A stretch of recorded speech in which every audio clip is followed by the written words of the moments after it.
you got for me? I know you're a part of the Tight Pants Society.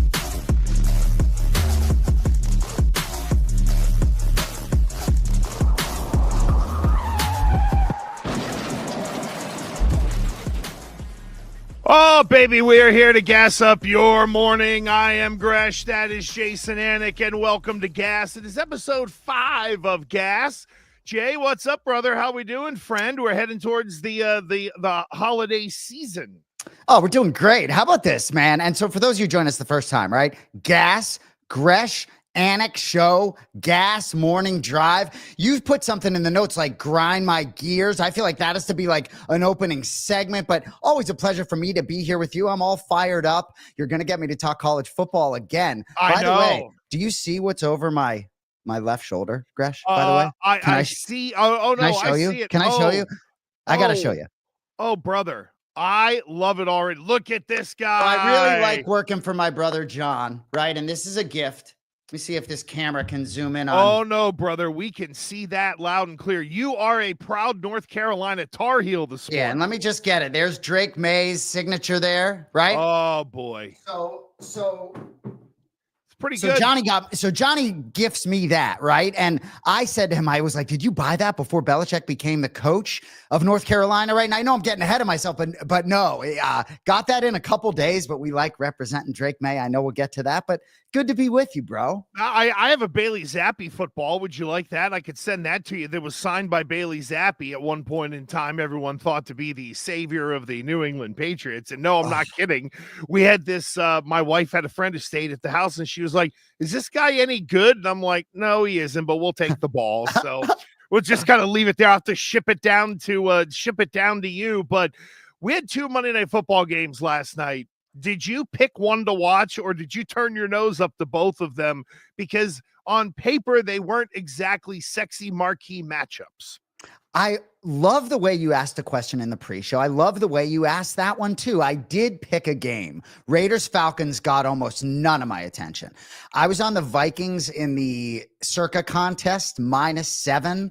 So I was giving that a lot of love. I thought that could have been in the bag earlier. So I was sort of watching with that mindset, and I also bet on the Vikings -7. So kind of enjoyed it from that standpoint. But yeah, kind of a dud but the Bears are fascinating to watch, are they not? Just the crumble. Yeah, the crumble is interesting. I feel bad because it really is a true waste of a year of Caleb Williams. And for those who might be just kind of picking up here what we're putting down, Minnesota rolled Chicago 30-12 last night. But Chicago is just a comedy of errors. I mean, I can't believe another NFL team found even an interim head coach, Jay, as clueless or more clueless than Gerard Mayo. Well, it's really interesting, right? And apparently Thomas Brown, is that his name, was doing a good job with the offense. Yeah, until he was asked to do so much. But after that Hail Mary was not batted down, they haven't won a football game, if I'm not mistaken. So if I'm a Bears fan, I actually like the draft status starting to come into picture, as crazy as that sounds. They might get a nice draft pick, but what a crucial decision as to who is going to lead Caleb Williams and all those players. I was going to ask you, what's it like at the goal line for some of these guys last night in a blowout on the Bears, like putting their nose in there, right? Trying to make it like they'll want to. I mean, you're trying to convince yourself this is how I earn a job next year. That's the only way that I would be able to approach it, because you're not going to win. You're inefficient on offense. So the only thing you can do is be a businessman and do it for yourself. Now, how about these NFC North odds, right? So we had Minnesota winning. Detroit lost to Buffalo. They kind of took it on the chin, and that David Montgomery injury is huge. I know we'll get to that. But right now, the odds in the NFC North, Jay, are still Detroit -265 to win the division, Minnesota +210. Last week of the regular season, Detroit against Minnesota. Yeah, so prior to that, right, Detroit is at Chicago and at San Francisco. Both very winnable, even though they're road games. And Minnesota at Seattle, sneaky tough, maybe not. And versus Green Bay, which most certainly will be tough. They're going to have something to play for as well. So I guess the schedule favors Detroit, and they are at home. So I still favor Dan Campbell and still like him on the microphone. Didn't like that onside decision, though. I'll tell you that. No, the onside, and that's the thing. Will Dan Campbell's aggressiveness at times get in the way of his team against very, very good competition? I think what still remains to be seen. Atlanta beat Vegas 15-9. Kirk Cousins is trash. Vegas is poorly coached. I mean, just slappies all around. It's just unbelievable. And we touched on this a little bit last year, and I've touched on this in some other shows, the Kirk Cousins. And I mean, he looks so much older and slower almost immediately. I understand the Achilles injury. We've talked about Penix Jr. I don't think you and I are necessarily high on him, but right, waiting in the wings. And the fact that Atlanta's still sort of in this picture is a little bit laughable to me. I'm Bucks all the way. Their schedule's sort of easy down the stretch too. Yeah, I'm with you in terms of the division, and I guess I'll grind the axe a little bit. Hey, Atlanta, you didn't choose Bill B. Hoodsworth. Now you reap what you sow. You're average because you gave it to an average head coach. And the old man owner down there listened to all the people who were job scared. So, hey, God bless them all. I'm with you. I think Tampa is winning that division. Did you gasp when you saw the injury to Patrick Mahomes as we keep rolling here to start gas this morning? Yes, I did. And I understand it's a high ankle, right? And sometimes you wake up the next morning with the high ankle and it's worse, whereas maybe the low ankle, it can sometimes feel better. But I mean, but when I see, I mean, not necessarily. So yes, I gasped, but every moment after the gasp, I became less and less concerned if I am a Chiefs fan. Still got a 2-game lead. What, or how concerned are you? You look like you have more concern on your face than I do. Well, no, I think it's one of those deals where they got to let him skip a game. Which one is it going to be? I would pick this week against Houston to sit Pat Mahomes and then play him against Pittsburgh on Christmas and try to space it out a little bit. But I guess I'm almost like kind of snickering at myself because doesn't this guy, isn't he Superman? Don't we hear, oh, Mahomes has got a bulky knee and he goes out there and throws for 280 and runs around like it's no big deal. I've almost become conditioned that whatever the injury is, Patrick Mahomes finds a way to overcome it every time, it seems. No question about it. And isn't it amazing how often he gets in these situations where there's one body on top, one down below, and it's awkward and it looks bad, but it's like it's never broken. And I'm not trying to jinx anything, right? It's never broken. It's always sort of day to day, week to week, not 100%. Yeah, you're putting the Maluki on him. So, Mahomes and the Chiefs beat the Browns 21-7. Kansas City is a home dog, Jay, against Houston. And I wonder, look, I know Mahomes is hurt, but for Kansas City to go to a home underdog against a team with 9 wins, that's kind of good, but not great. I mean, that tells you that the betting market is really in flux and trying to figure out whether Mahomes is going to sit or Mahomes is going to be in there. And maybe some of that is also a Carson Wentz evaluation in the betting line. Yeah, well, and that's it, right? When I was wondering, was it Chad Henne? I see an E and an N in the last name. Who's the backup for it? You don't even think about it. And then Carson Wentz is such interesting, right? He's a polarizing figure. I would love to talk to some of the sharp handicappers in Vegas and see how he sort of impacts the line one way or another. My first instinct was I definitely like them as an Kansas City Chiefs as underdogs. I like it. I like them to sort of rally behind, not necessarily rally behind Wentz, but rally behind playing without Mahomes, try to get that dub for Patrick. But I love them as dogs, and Houston has been disappointing despite that 9-5 record. I'm with you. Yeah, Houston has been, it feels like Houston's running in place a little bit. The over-under in this game, the total is set at 40. That's the lowest Kansas City game total of the year, beating last week against Cleveland where it was 41. So the injuries are starting to pile up. Same for Detroit. You know, why did I like Detroit over against Buffalo? Because their defense, they have nobody left. Jay, I looked this up the other day. 4 D linemen, 4 linebackers, 2 corners, and a safety. All guys that were rotational or starters are gone. I just don't know how Detroit's going to, other than outscoring people, I have no idea how they're going to get to where they want to get to.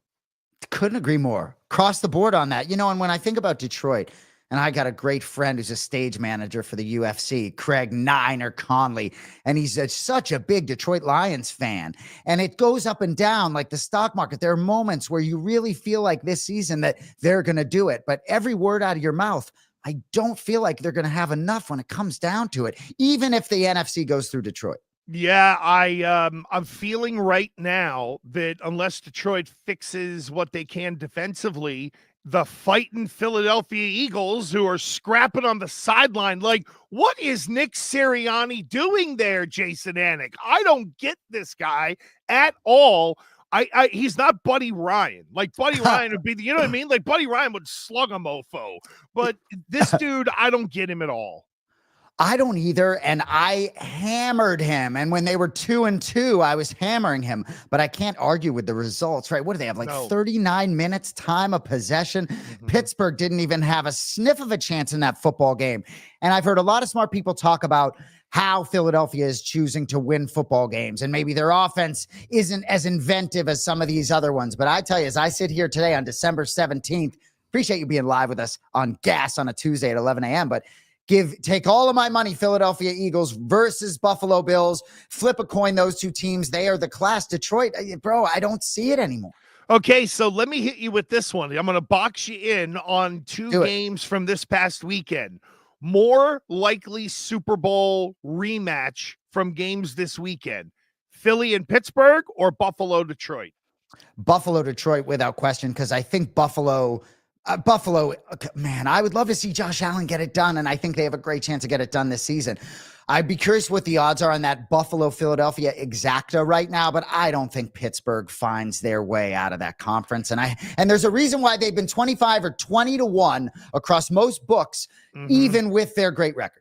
No, that's very true. I mean, Pittsburgh, it feels like there's kind of a ceiling there for them, and they got to find a way to beat Kansas City and Buffalo. And of course, Josh Allen is playing out of his mind. So I know that I got two different things that I could hit here. And I love my man Jason Anik to death.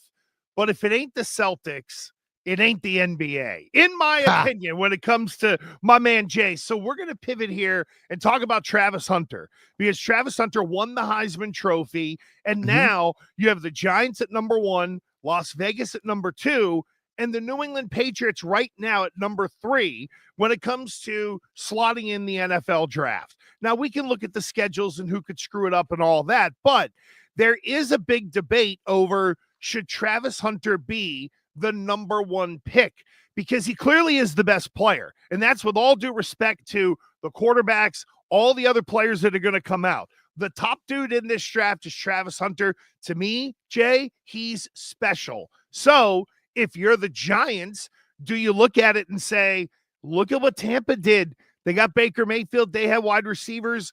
We get a couple of linemen. We can put Travis Hunter and Malik Neighbors out there on offense, for God's sakes.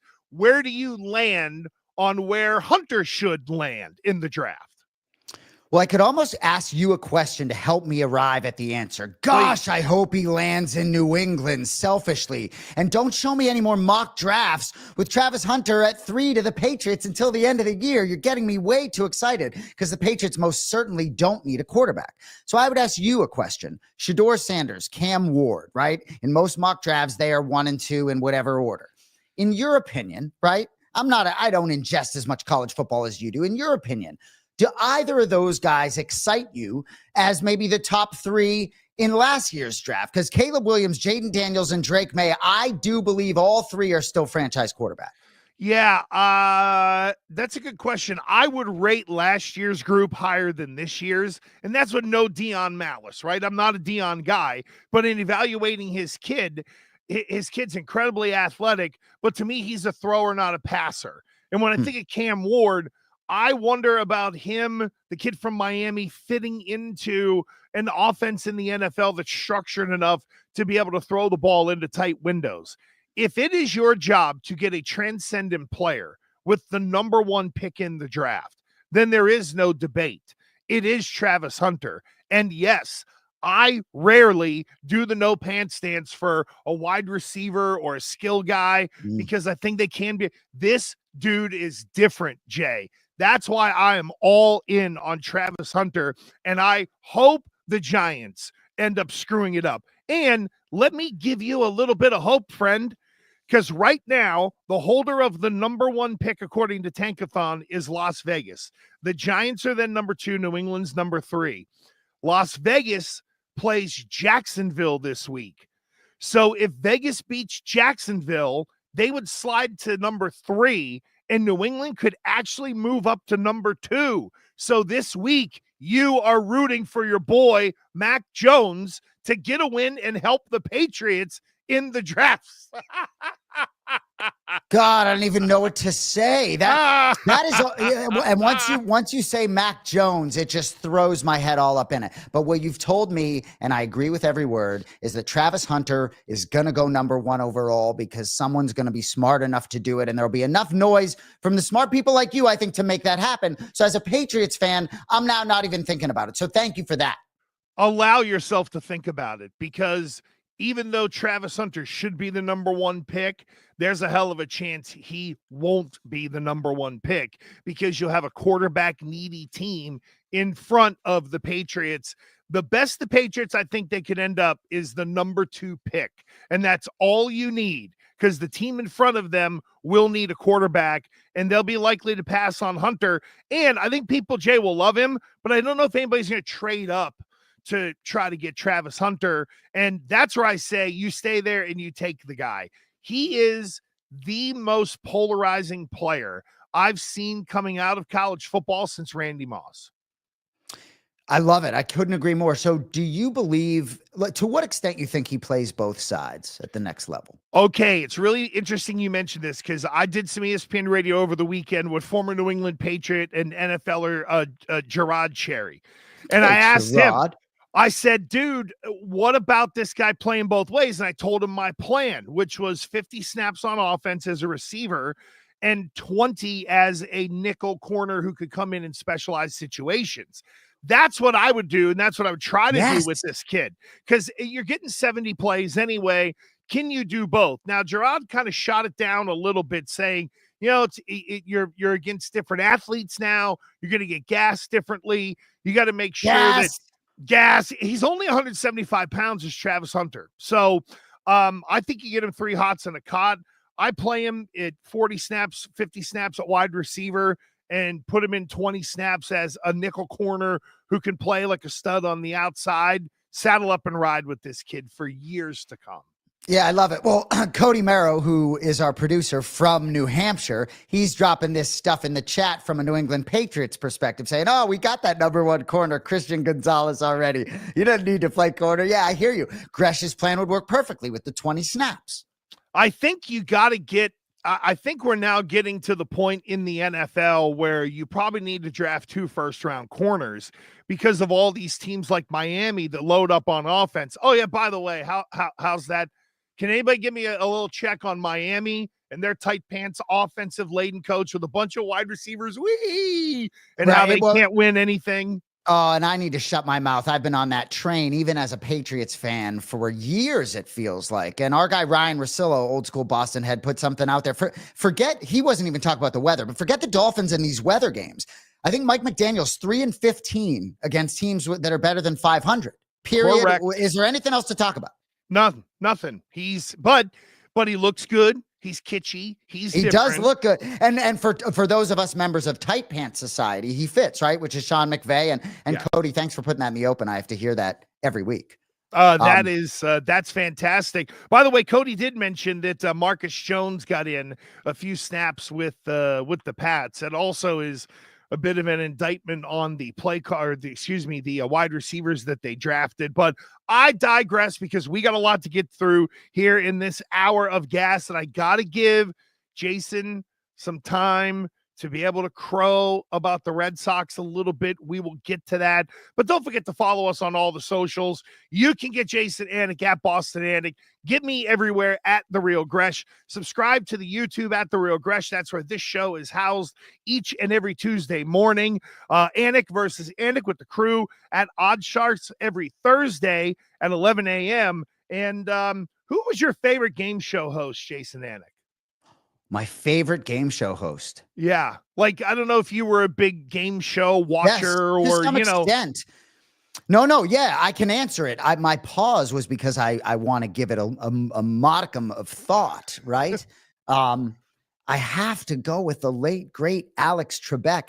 It came into my head and I just, You know, it's interesting when they had auditions for that back in the day. If you recall, Aaron Rodgers did an episode, right? And my brother John, he and I talked about his agent perhaps reaching out for him because my brother really is a pronunciation guy. And while he doesn't have the knowledge in any way like I was about to say Pat Sajak of Alex Trebek, he can probably deliver very well. I mean, the execution of Alex Trebek was just, I mean, anyone ever catch him making a mistake?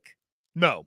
And editing helps too. That would be unbelievable if John would have become the host of Jeopardy. I mean, really, you'd have to have a UFC edition. It'd be a short show. You know what's so funny though about Jeopardy? I wish someone would put together anytime they have a sports category. Nobody knows any. Right? I'm sitting home on my couch. That's the only category we clean, right, Gresh? I see you nodding. Oh, yeah, definitely. Well, I get to live my dream of being a game show host on Thursday night at Bally's Casino in Lincoln, Rhode Island, where I am hosting the Rhode Island Lottery 50th anniversary event where they pick these 5 people. Bare minimum, they're getting 10 grand, and every person there could win $1 million. Wow. There's balloons that we're pulling down from the ceiling afterwards, and I'm gonna look like a complete idiot. We'll have to get some of that video of I'm a Publishers Clearinghouse winner with the balloons coming down and stuff like that. I would be Gene Rayburn, the host of the Match Game, because he had the really long microphone that, according to legend of 70s Hollywood, that Gene Rayburn could back up, and we'll leave it at that. Because you were as long as that Gene Rayburn microphone. You and our producer Cody, when you found out that the Red Sox went and made a trade for Garrett Crochet. They're going to knit their way to a championship. I've been waiting to use that one all week. But you finally get a guy, Jay. You know, with all this banter about Cody and I and this Red Sox stuff, right? It's like, yeah, I wanted them to get Juan Soto, and I'm glad that they finished on the podium, whether it be second or third. Bregman hasn't signed yet, right? I do not think so. That's the guy I want. Like, I'm okay with this Garrett Crochet. So what I'll say to you is your guy Lou Merlone, right? This is the guy he wanted. Framingham's own Lou Merlone. This is the guy he wanted. So what do you think of the signing, Andrew? It's another arm that they'll bring in here, and he'll win 18 games, and people will get kind of disenfranchised with him after a while. This is Chris Sale 2.0. And I hate to be Debbie Downer all the time with the Red Sox. But here's the thing. I know what the Red Sox are going to do. I know what they're capable of. I know what they don't want to do. They made a big trade because they've had it cost them nothing to go make this move, because you're going to add payroll anyway, except you ended up trading some guys out of the organization. One in that guy, Kyle Teal, who might end up being okay. So I'm just, they promise us big things, and every year they let us down. The Boston Red Sox are the Lucy's, meaning pulling the football away from Charlie Brown to all of us fans who would love to think they actually give a crap. Yeah, I hear you, but I'm much more optimistic from the standpoint that I believe in the manager and I believe in the young talent.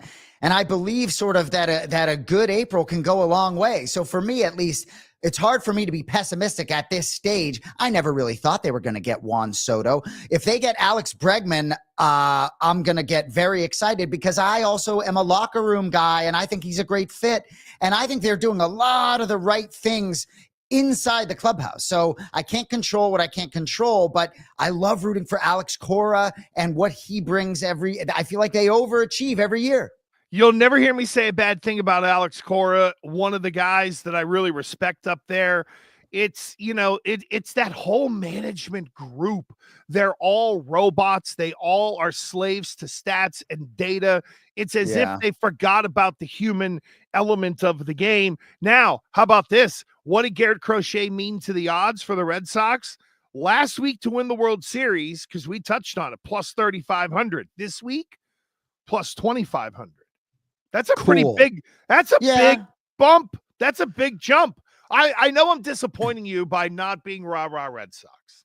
No, well, I'm kind of with you on Crochet. I mean, I guess if they lock him up long term, Right? Apparently Yeah. that could, right? Yeah, Then they're like they paid 18 million to send Chris Sale away or something like that. So, Crochet's gonna slide into a slot that is really already there. They were gonna re-engage Nick Pavetta, I guess, but they ended up trading for Crochet. So I don't even really know how the rest of the rotation is gonna be put together. It'll yeah. be interesting, but okay, the Red Sox are moving the needle a little bit, at least in terms of the odds.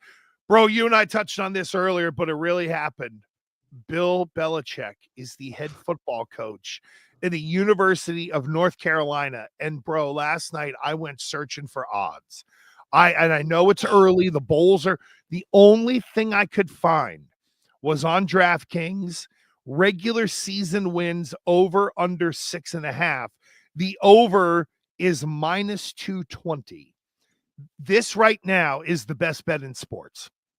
Over 6.5 wins for Bill Oh Belichick. my God. I hear you. Listen to this. Here are the non-conference games for UNC this year. They play TCU, Charlotte, Richmond, and UCF, where Scott Foster just walked back in the door down there against the Knights. And their toughest ACC opponent is Clemson. If they don't win 7, even I would be shocked. I mean, can we please go to North Carolina Clemson next year? Can we just go? I mean, my brother's talking to me about the 11-hour drive to Chapel Hill. Chapel Bill! We did this whole thing. Gresh, I mean, like, I am a college football fan in a way that I haven't been before. Who do they got week 1?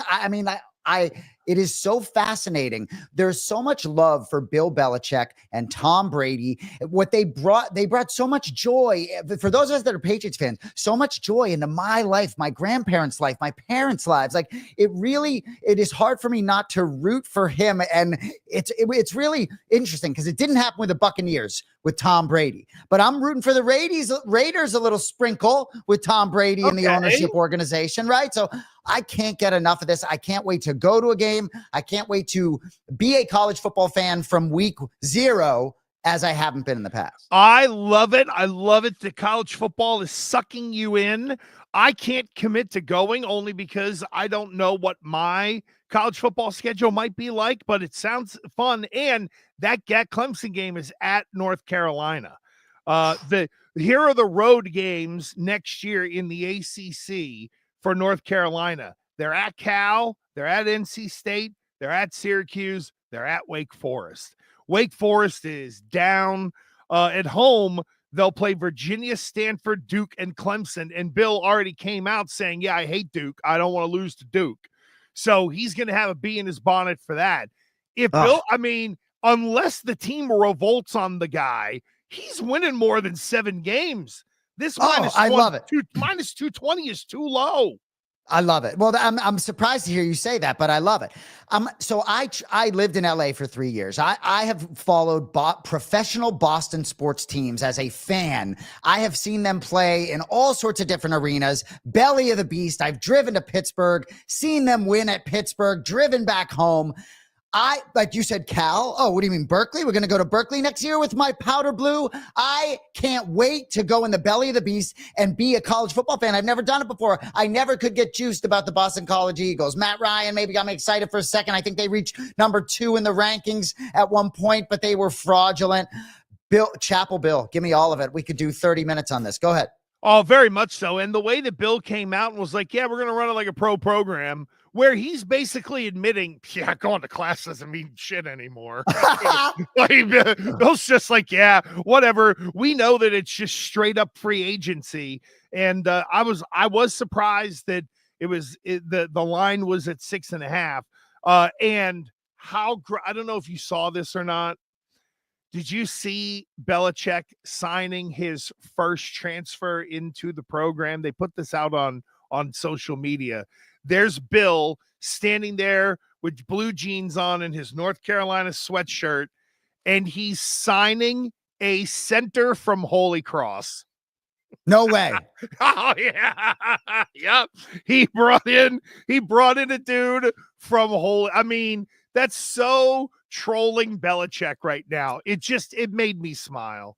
Well, it's hilarious, right? Go get a bunch of these guys. A bunch of these guys didn't work out when you tried to draft them from college and bring them to the Patriots. So maybe bringing them to college have a little more success, Bill. Oh my goodness gracious. It was fantastic. I think Cody is pulling it up now.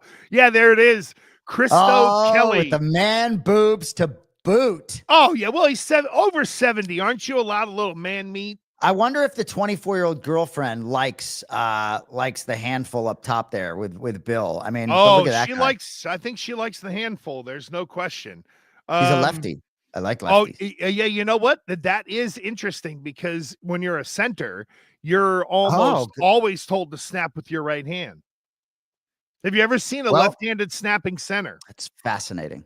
See, good thing we got a football guy in the show. Well, by the way, before we get out of here, at some point, you got to let me do the touch. You got to let me talk about Jonathan Taylor at some point. Find the time. Oh, it's coming, friend, because we're about to get into week 16 in the NFL with, I would say it's the 5 best games on the card. But really this week, it is the 6 best games on the card. And how about this, Jason Anik? On Thursday night, we actually get another decent game. It is the Broncos and the Chargers. And for the Broncos, if they win, they're going to the playoffs. Look at that grin on your face. What are you holding, a Denver ticket? No, I just I love Sean Payton. I like Bo Nix. I'm enjoying watching this really good defense, and I just root for Sean Payton. When these coaches do media for a year or two, whether it's Belichick, even seeing Nick Saban now. I hate to even say Urban Meyer. I like these minds. I could even bring Tom Brady into discussion. Listening to Tom Brady analyze football, regardless if you like the voice or not, is such a welcome addition. So for me, Sean Payton, seeing him with Colin Cowherd and seeing how raw he was, even when he was talking mess about the who's the coordinator who used to be the coach, the Jets offensive coordinator, Hackett. Nathaniel Hackett, yeah, right? Yeah, buddy. I love everything about Sean Payton. That's why I'm smiling. I'm rooting for the Broncos. I don't know how much I believe in them to do much once they get into the postseason, but it's a great story, and I'm a stories guy.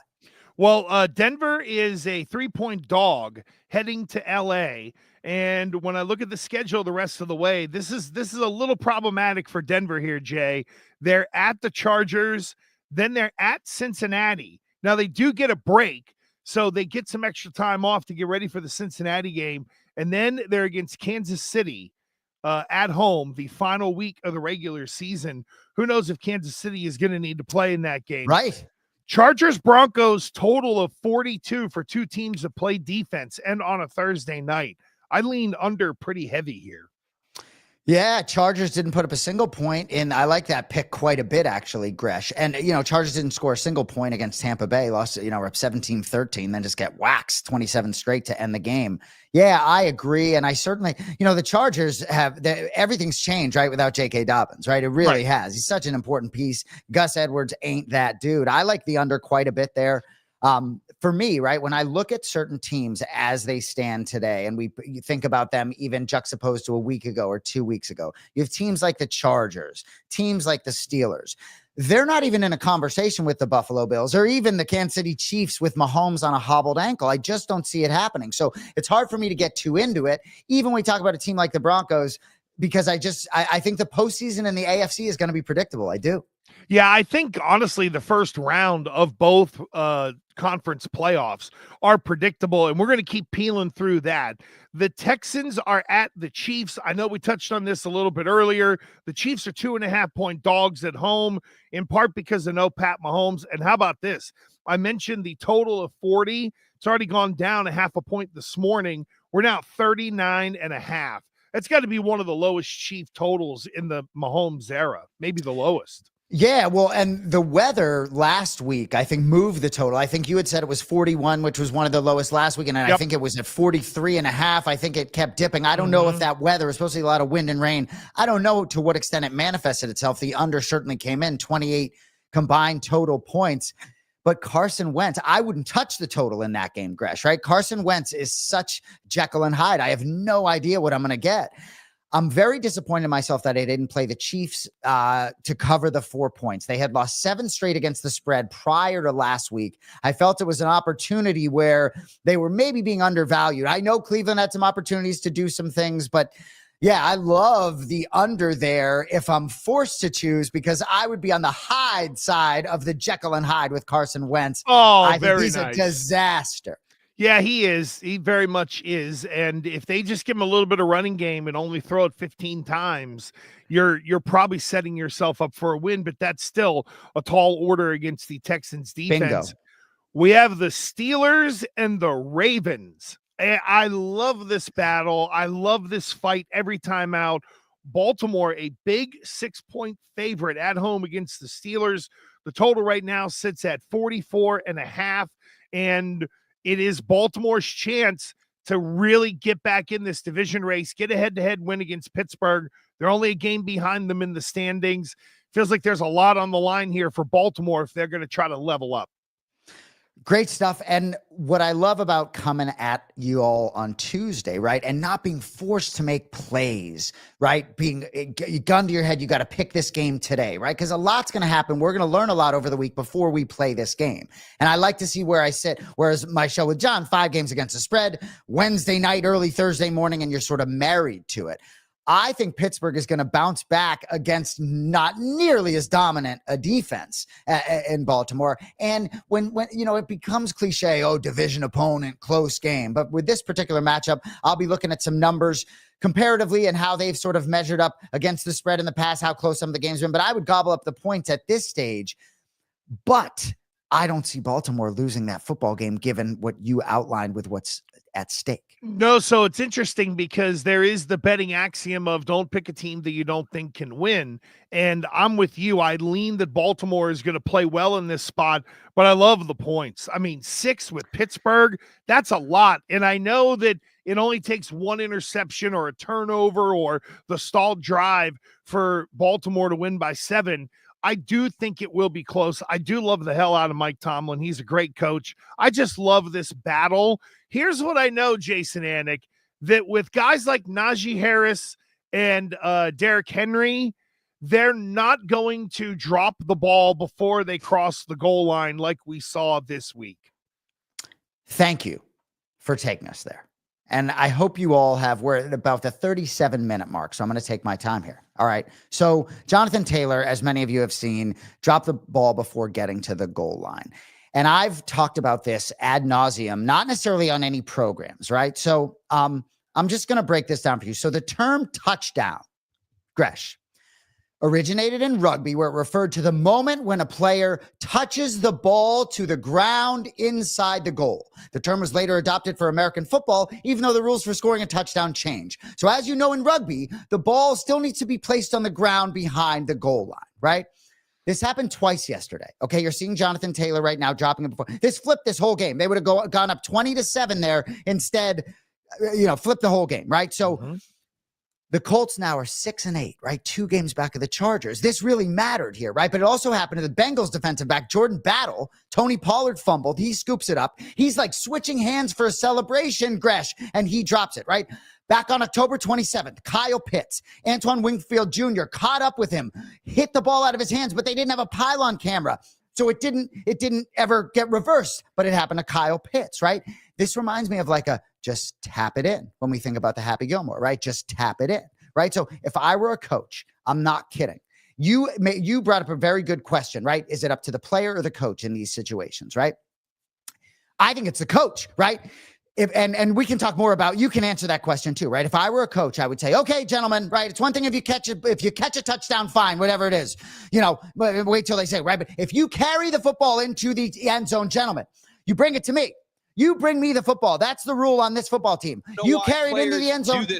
You bring it to me on the sidelines. Then I'll decide about my point after try, if I'm going to kick it or go for 2. But our process is you bring me the football, or you play rugby and you touch it down inside the goal line. I can't believe it keeps happening. It benefited me yesterday from a Broncos standpoint. I was on them -3.5 and -4.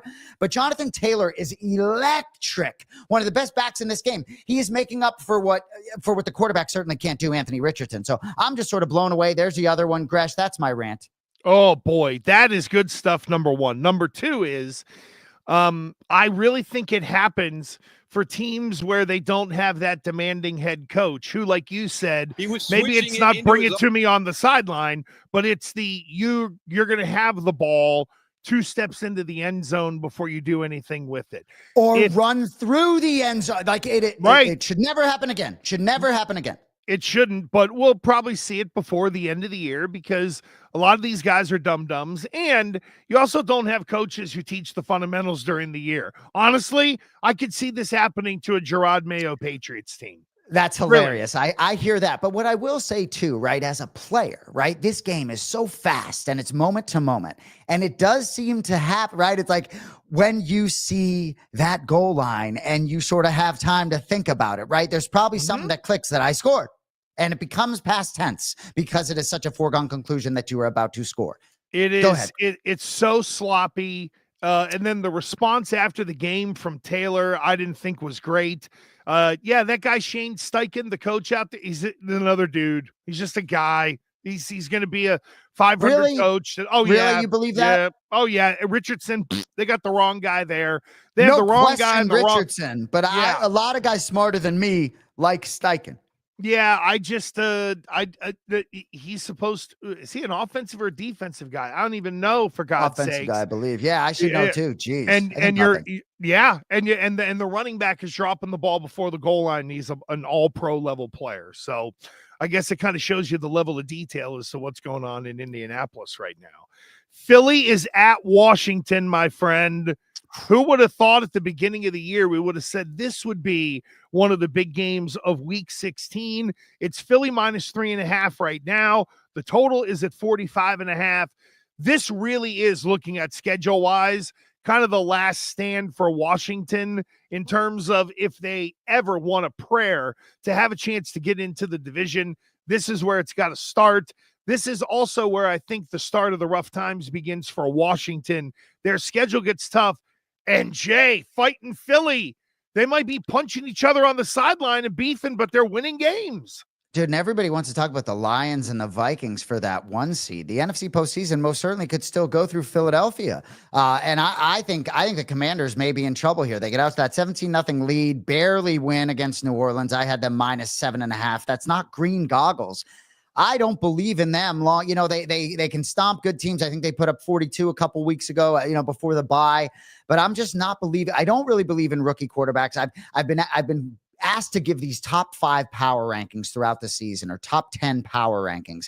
And it has been the Washington Commanders that have always sort of fallen out for me. So I think Philly again is going to, show them their levels to this.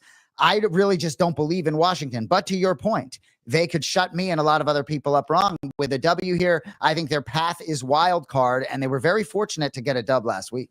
So do you think there is an implosion factor with Philly, or are they good enough to be able to overcome the dysfunction? Because I really struggle with that. Oh, I think they're good enough to be able to overcome the dysfunction. I don't even think the head coach is even dysfunctional anymore, because he sort of fits into the whole to the whole shtick. And you hear Jason Kelsey, and I heard some other people talk about using this sort of thing as a positive, right? It's like AJ Brown, Jalen Hurts. Oh, well, if you want to say fuck you to everybody, yeah, then it works for you, right? And gosh, man, anyone who didn't punch a bunch of over bets for AJ Brown last week, and that just proves that Philly can sort of win how they want to win. I look at time of possession a lot in the National Football League, and you do not see 40 minutes to 20 very often.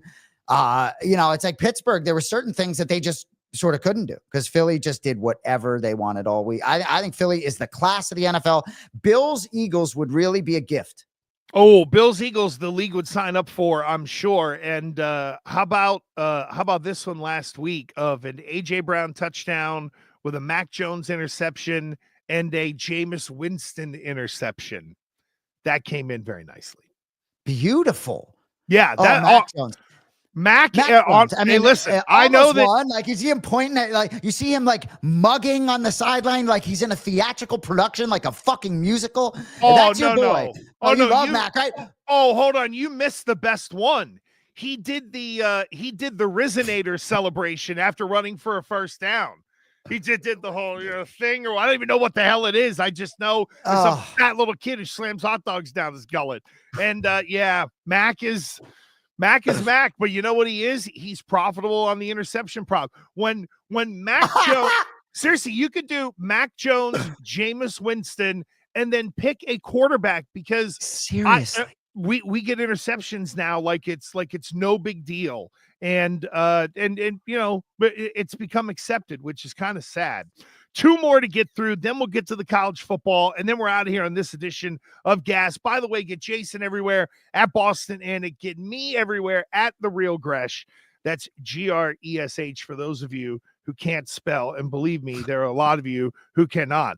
Let's get to Minnesota, Seattle, Jay. We touched on this and just briefly mentioning Minnesota gets the win last night. Now short week, go to Seattle. They're 3-point favorites on the road. I feel like it's slipping away from Seattle a little bit, but if Minnesota goes in there and Sam Darnold's a little sloppy, they can very easily lose this game. No question about it. You know, and I was just double checking. So Seattle had won 4 straight games prior to really getting stomped by Green Bay. And I think Green Bay, I think a lot of people thought was going to go in there and prove there were levels to this. And Seattle, despite winning 4 straight, I think they have a good coach. I think they have a good team. I think they do a lot of things right, which is why you can win 4 straight. But Geno Smith ain't that guy. And if I'm a Seattle Seahawks fan, you really got to be looking in this draft or in free agents. I don't know what his contract status is, but I'm not a Geno Smith guy at all. I think it's a good opportunity for Minnesota to stay on that sort of track here. That division, I still think it's the Rams coming out of it. I don't believe in Seattle, but you know, it's still a game at home, and I think they could flip it. So I mean, all these teams that are mid, they're just so difficult to predict. Like you don't know what Seattle team is showing up. And I still think there is a Darnold factor where they could bust in Minnesota because all of a sudden the, you know, guy from 3 years ago shows up. I agree. And Seattle's talented enough. I mean, look at all, I mean, they got a nice backfield. They got, you know, even Charbonnet. I mean, I like the kid a lot. I think Seattle, there's a reason why it's a 3-point game, which a 3-point game in the NFL, anything can sort of happen. And Seattle certainly has a lot to play for. Talk about the desperation component. Seattle could be more desperate. And you know, we've talked about the 1 seed, and I go all over the place on the 1 seed and how much teams, I don't even want to say prioritize it. You're all trying to have the best record, but even for a team like Minnesota, you know, you got Detroit around the hook, and, you know, it's like you got a lot of tough games coming here. So I think that Minnesota, you got to take it 1 game at a time, but I think they're better why they're designated the 3-point favorite on the road. Yeah, I'm with you, and that's I could understand the opening betting line. I guess I have Sam Darnold PTSD and just worrying when the real Sam Darnold shows up like Slim Shady. And then finally Tampa and Dallas. Tampa, you're smarting on the Buccaneers. Right now at 8-6, they're the number 3 seed in the NFC, which is kind of scary. But here come the Cowboys. They're 6-8. They're hot, and their fans are idiots and believing in their team. God bless them. Yeah, well, and it's a night game, I believe. Yeah, it is a night game. You know, it's interesting. My brother has been talking about the Buccaneers all season, right? And just sort of liking them, whether it was 70-1 to win the Super Bowl or whatever, at different points liking them. And they obviously, the injury bug bit them, but they've really sort of leveled things out and bounced back. Now, he went 4-1 on Anik versus Anik last week. The only team he was on was the Chargers. So I was a little surprised he was going against them. But I love what Tampa's doing here. I think they deserve to be a designated 4.5-point favorite. But man, Dallas is not a game on the schedule. I feel like that game is much, much tougher on paper, you know, there is much tougher in reality than it may appear on paper. Micah Parsons, you know, Chris Sims said he jumps off the screen, jumps off the film like nobody else. So for Baker Mayfield, you got him. You got to stay healthy through this game. But with a healthy Mike Evans, and their defense looked much better this week. So I think Tampa has a chance to maybe make some noise in that NFC postseason. Tampa's vibing right now, and I have little faith in Dallas. I'm with you. I like Tampa in that game, and you didn't even need to sway me, quite honestly, but you did because you were convicted in Tampa, or convicted. Yeah, you were convicted in Tampa. You had conviction with Tampa earlier in the show. Just real quick so we can get this in here. First of all, what's up to my guy Tyler Salk, who said something in the chat, but Tyler also sent me a text showing Riz face once again. How about New Orleans? I know they got some help with the clock. They went for it. They get the touchdown. Rizzy with big balls goes for 2. But that wasn't the moment of the game. The moment of the game was the special teams guy that screwed up, that Riz just completely got the guy's ass, screaming right in his face. And people got to be thinking, oh, he's never going to get that job. That's just how Darren Rizzi is, and I love every second of it. Do you think he gets that job as of December 17th? Sadly, no. Sadly, no, because he's going to show his wares and that he can do it. I think this will help Rizzi along in his career. But if I were a betting man, if New Orleans doesn't give him that job, I think he'll be able to ship us some good weed from Colorado next year. I could see him going back to Sean Payton. No, I knew that's where you meant. I knew he's done, but Rizzi's done everything he can to put himself in position to either get that job or to get interviews elsewhere. I don't know how many jobs will become available. And I think it's the balancing act between getting that offensive mind that you sort of need, right? But man, it's like if I'm an NFL owner, maybe I'd be having conversations right now. Like, I really like this guy Rizzi leading my team.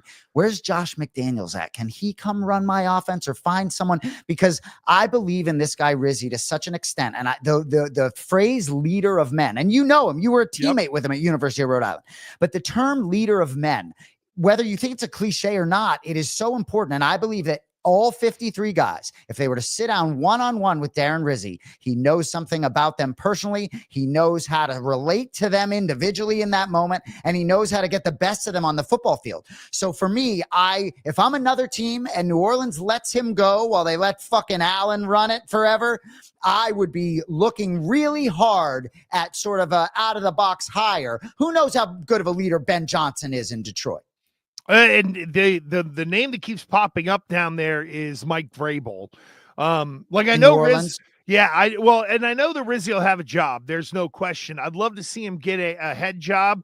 Hey, look, with the right connections, don't rule that guy out. Maybe taking a high-level college job to now set himself up to be a head coach maybe in college football. And I know it's a real pain in the ass now to be a head coach in college football. Speaking of college football, my friend, we have first-round playoff games coming up this week. We're fucking doing it. College football. I love it. And I know that I'm not saying you hate it, but let's because the Friday night game, you said you liked Notre Dame. Number 10 Indiana, number 7 Notre Dame, Friday night on ABC. Notre Dame is a 7.5 point favorite. Oh, that hook is killing me right now. Oh, and honestly, Gresh, I feel like such a square gambler when I lay the 7.5, but I do feel a little bit differently. This probably sounds even squarer, but when it's college football versus the NFL. So a couple things here, right? Notre Dame 23-5-1 all time versus Indiana, right? Indiana's last 20, last 21 to Notre Dame. What did Ohio State do to Indiana? Stomped them pretty good. And Notre Dame, ever since that loss, they've just like 10 straight blowouts. That to me, I'm looking to sort of parlay that money line with everything I play, because do you see any scenario by which Indiana wins this football game outright? I don't think they win it outright, but I sure as hell think they're going to make it tough on Notre Dame and cover I've liked, well, here's the thing. Cignetti knows how to coach tournament football. And let's also look at some of the other stuff too. Like Marcus Freeman just got a contract extension done. Yep. So, all right. So there's a little bit of, not that there's a distraction there or anything, but his attention was diverted a little bit. It would have to be. Yeah. I just think that I love Cignetti. I love that he's been in tournament football. He's got guys who played tournament football. And Cignetti will have a couple of things up his sleeve. They all of a sudden get down 14-0. Here comes the trick play that works at the right time, re-energizes his team. I think Indiana hangs around in this one. Cody, can we get a button of just Gresh being like tournament football? I want a button that I can push that just has Andy Gresh saying tournament football. I love it. Yeah, that's where we've had in the FCS level, and we've watched North Dakota State on ABC for years. So, like, I don't know what the big deal is, for crying out loud. Bro, I cannot wait for noon on Saturday, because minus Deion Sanders, one of the biggest frauds in football, will get exposed when James Franklin and his Penn State Nittany Lions run on the field to take on SMU. Penn State's 8.5-point favorites, but SMU is plus 250 on the money line.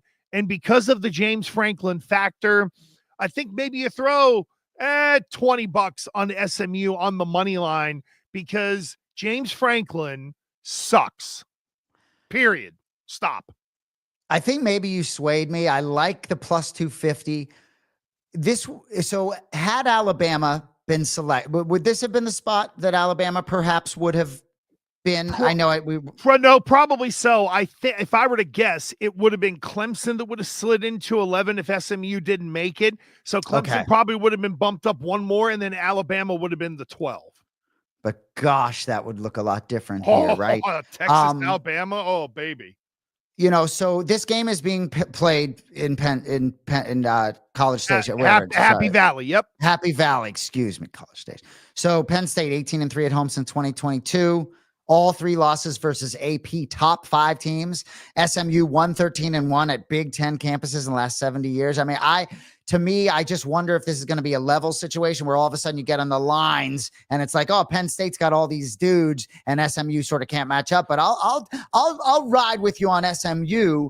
But I'd be lying to you if I didn't have Penn State minus 8.5 as one of my selections for this week. Listen, I totally understand and I get it because people have no reason to believe in SMU and maybe they get a little overwhelmed. The ACC wasn't great this year. This is a James Franklin wager. He stinks, and you even had it. All the losses, 18-3 at home since 2002. All 3 losses against AP top 5 teams. He can't beat good competition. And I'm not saying SMU is, but James Franklin is a boob. And that I will forever bet on.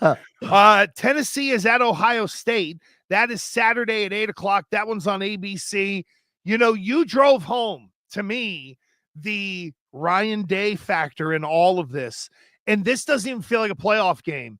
It feels like the Ryan Day survivor party. If he and Ohio State can find a way to win, then the guy gets to coach next week. Otherwise, they might ship this dude out the door with all these wins and all these accolades. I love Ohio State, whether it's money line, whether it's laying the points in this spot. And I know it's chalky and I know I'm on all favorites, but I just think there was so much recency bias with the loss against Michigan. And if we want to talk about the National Football League, we want to say, oh, when you get these division opponents, you know what I mean? Pittsburgh's a juggernaut, but when Cleveland comes in town, it's tight. Michigan, Ohio State, whatever it is, right? With the 12-team postseason, you're allowed to have blips. And I believe that to be more of a blip. Ohio State was not ranked number 2 throughout the season by accident. So I believe they're superior to Tennessee, and I think they prove it in Columbus this weekend. I don't have a great feel for Tennessee. I had a hayseed call me on Mad Dog Sports Radio on a Monday night who was, it should be all the SEC teams in there. Should be going to. It's just like, okay, buddy, relax. I get you that you think it's the SEC Invitational, but it really isn't. And I think I lean with you that Ohio State's going to win the game. However, 7 and a hook is very enticing for me with Tennessee. And then finally, Clemson and Texas. Texas is a 12-point favorite, and that number has gone up. What do you make of the small line move and the fact that the betting world seems to be on the Longhorns in this spot? Yeah, I love going against the grain here. I'll gobble up all of those points. I like the over too. I think Clemson's going to find a way to keep up, and that's why I like the total too. These teams have never met, which I just think is fascinating. I can't get enough of that. So no, I think Clemson finds a way to keep up. I think they've been sort of playing playoff games right now for a little while. And look, I think Texas is still a few field goals against Georgia where they should have been touchdowns away from having far different conversations. But I think we get a good football game against a seasoned program that can come in here and hang around. Yeah, I think Clemson will hang around. That's a massive number. I do think Texas ends up winning. But, as you and I work through this, Jay, I'm kind of on all the underdogs. And I just went to DraftKings and threw in all of the dogs. Indy, SMU, Clemson, and Tennessee with the points. $10 gets you 128.97. So even if it's protecting your bets a little bit, That's small money to be able to grab all of those points against teams that I don't think you and I look at. Like, we don't look at and say Clemson can't win, Tennessee can't win. Some might say SMU can't win, but on the whole, these underdogs are live in terms of maybe winning these games outright. Yeah, I mean, I'm on some of the favorites, so I think it's going to be somewhat of a chalky weekend, and I don't think Clemson wins outright. So I think I kind of hope it's chalky, because I think as we get to the following week, I think it's going to be very exciting the chalkier it is. I hate to say it.